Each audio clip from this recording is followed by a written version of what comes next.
അങ്ങയുടെ വസ്തു എനിക്ക് കൂടുതൽ ബോധ്യമായിരുന്നു. അങ്ങ് ആദർശതയുമായ ഒരു രാഷ്ട്രീയക്കാരനാണ്. അങ്ങയുടെ അന്തരങ്ങളോട് ഞാൻ തെറ്റ് ചെയ്തു പോയി സാർ. എനിക്ക് മാപ്പ് തരണം. എന്താ മോനെ മാപ്പി ചോദിക്കാൻ ഇവിടെ എത്തുണ്ടായി?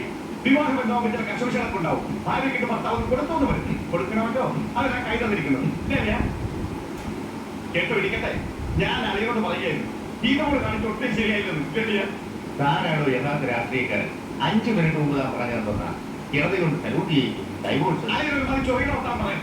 കേട്ടോ ഇരിക്കട്ടെ, ഇടിക്കുള 2 ഒന്ന് തന്നെയാണ് മിസ്റ്റർ ഇടിക്കുളെ. ആ ഗീതവനെ വിവാഹം കഴിക്കുന്നതിന് മുമ്പ് സച്ചിനെ എനിക്കറിയാം. ആ ഇരിക്കും മോനെ. വേണ്ട സാർ. അപ്പൊ ഞാൻ എന്താ പറഞ്ഞത്? പറയും. ആ സഞ്ജീവനെ ഞാൻ വിളിച്ചില്ല. ഒന്നും പറയില്ല സാർ. സഞ്ജീവനല്ല എന്നോട് പറഞ്ഞു. പുള്ളിക്ക് കുറ്റബോധമുണ്ട്.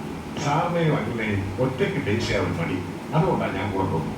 ഗീതുവിന്റെ ഫ്രണ്ട്സിനോട് ഇൻഡിഫറന്റ് ആയിട്ട് എനിക്ക് എന്തൊക്കെയോ പറയേണ്ടി വന്നു. തെറ്റായി പോയി എന്നറിയാം. ഗീതുവിന്റെ സ്ഥാനത്ത് മറ്റാരായിരുന്നാലും ഇനി അതൊന്നും ആവർത്തിക്കില്ലെങ്കിൽ ഗീതുവിനെ എന്നോടൊപ്പം അയക്കണം. കുറച്ചൊക്കെ തെറ്റ് നിന്റെ ഭാഗത്തും ഉണ്ടാവുമല്ലോ. എന്നിട്ടും എല്ലാ തെറ്റും തരുതാന്ന് പറഞ്ഞ് അവൻ മാപ്പ് ചോദിക്കുക. അതാ അനന്റെ മനസ്സ്. മോള് അവന്റെ കൂടെ പോകണം. ഇല്ല, ഞാൻ പറഞ്ഞതാ. അയാൾ കുറച്ചു ദിവസം കയറി ഇറങ്ങണേ. അങ്ങനെ കയറി ഇറങ്ങാൻ നിൽക്കില്ല നമ്മളെ. ആളുകളുടെ മനസ്സ് എപ്പോഴാ മാറുന്നതെന്ന് അറിയില്ല. ഇതൊക്കെ കേട്ട് ഞാൻ വായിക്കില്ല. ഞാൻ DGP രാജേന്ദ്രന്റെ മോളാം. ആണല്ലോ. അപ്പൊ ഡാഡി പ്രശ്നം. ഡാഡിക്ക് നാണക്കെടുത്താൽ ഡാഡിക്ക് പ്രായം കൂടുതലിരിക്കാൻ ഇനി മക്കളിൽ നിന്ന് സ്നേഹവും സമാധാനവുമാണ് ഡാഡിക്ക് ആവശ്യം.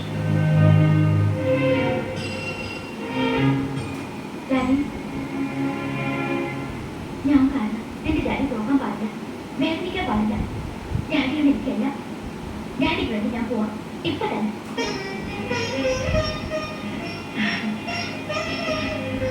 പക്ഷെ ഒരു കാര്യം, അവിടെ എന്തെങ്കിലും പ്രശ്നം ഉണ്ടായാൽ അപ്പൊ ഞാൻ ഡാഡി അയക്കും. ഡാഡി വന്നെ കൂട്ടിക്കൊണ്ട് പോകണം. അല്ലെങ്കിൽ പിന്നെ എന്നെ ആരും കാണില്ല. ഒന്നും ഉണ്ടാവില്ല. വെറുതെ പിടിപ്പിക്കുന്നതാ. ശരി എങ്കിൽ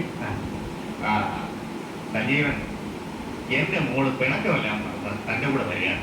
ഇനി നുള്ളിയും പിച്ചിങ്ങൊക്കെ പറഞ്ഞ് വരക്കണേ. Okay, open എയ്യൂപ്പൻ.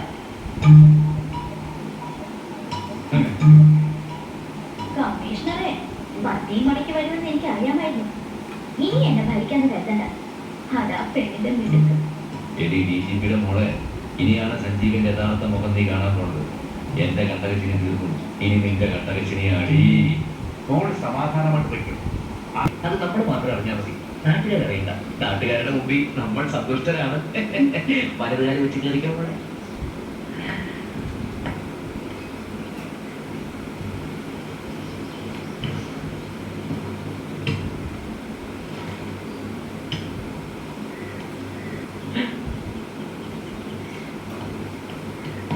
എന്താണ് ഷർട്ട് അത് നിന്നോട് പറഞ്ഞത്.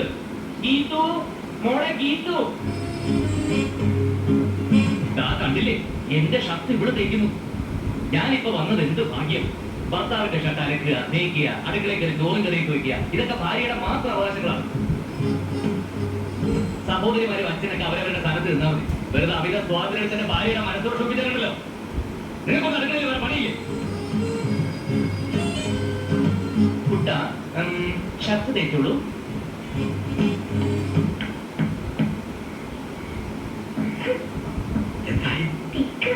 തേച്ച് കൊളാക്കുവോ? IPS പുതിയ ഭരണപരിഷ്കാരം എത്ര കാലത്തേക്കാണാവോ?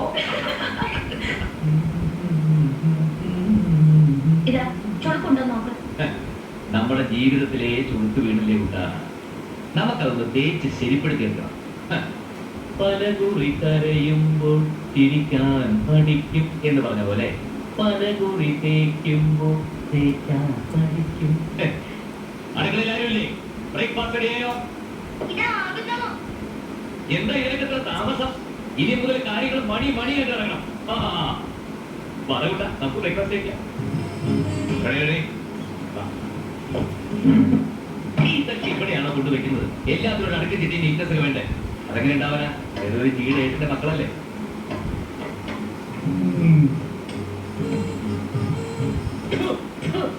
എന്താ ഈ പടച്ചു വെച്ചിരിക്കുന്നത്? അരി ഉഴുന്ന് വരച്ച് ആവിയിൽ വെച്ച് ഇഡ്ഡലിയാവും. ആ പോക്കെയാണോ കഴിക്കാൻ വന്നിരിക്കുന്നത്? കമ്മീഷണർ, DGPയുടെ മോള്, അതൊക്കെ ഓർക്കട്ടെ. ഒട്ടും ശരിയായില്ലേ? ആണോ? ശരി കഴിച്ചോ? പിള്ളേരെ നോക്കിയിരുന്ന് ഏട്ടത്തേക്ക് വിളിച്ചു കൊടുക്ക്. എനിക്ക് വേണ്ട. എന്ത് പറഞ്ഞാൽ പറ്റില്ല? ആഹാരം നീ ഇനി ജോലി ഒന്നും ചെയ്യണ്ട. വല്ല വീക്കിലി വായിച്ചിരുന്നാ ടയർഡാവുമ്പോ കിടന്നുറങ്ങിക്കോ. പിന്നെ കുറച്ച് നേരം റെസ്റ്റ് എടുത്തിട്ട് വീണ്ടും കിടന്നുറങ്ങിക്കും. എന്നിട്ട് ബോറടിക്കണെങ്കിൽ ടി വി സീരിയൽ കണ്ടോ. നേരത്തെ പറഞ്ഞു ഭർത്താവിന്റെ തുണി അലക്കുന്നതോ അടുക്കള കയറി പാചകം ചെയ്യുന്നതൊക്കെ ഭാര്യയുടെ അവകാശമാണ്. ഇപ്പൊ പറയുമ്പോ ഒന്നും ചെയ്യണ്ട. ഇതിലേതാ? അയ്യോ, ഞാൻ അങ്ങനെയൊക്കെ പറഞ്ഞു നേരത്തെ. എങ്കിലും അതൊക്കെ വിട്ടേ. നീ ഇനി ഒന്നും ചെയ്യണ്ട.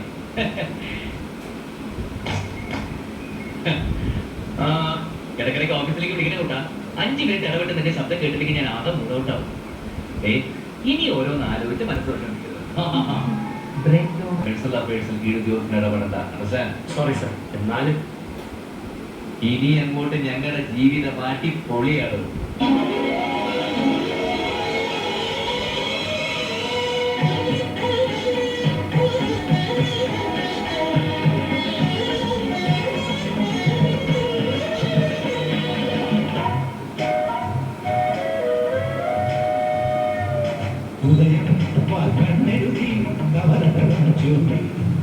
കലഹം സമ്പാക്കടലിൽ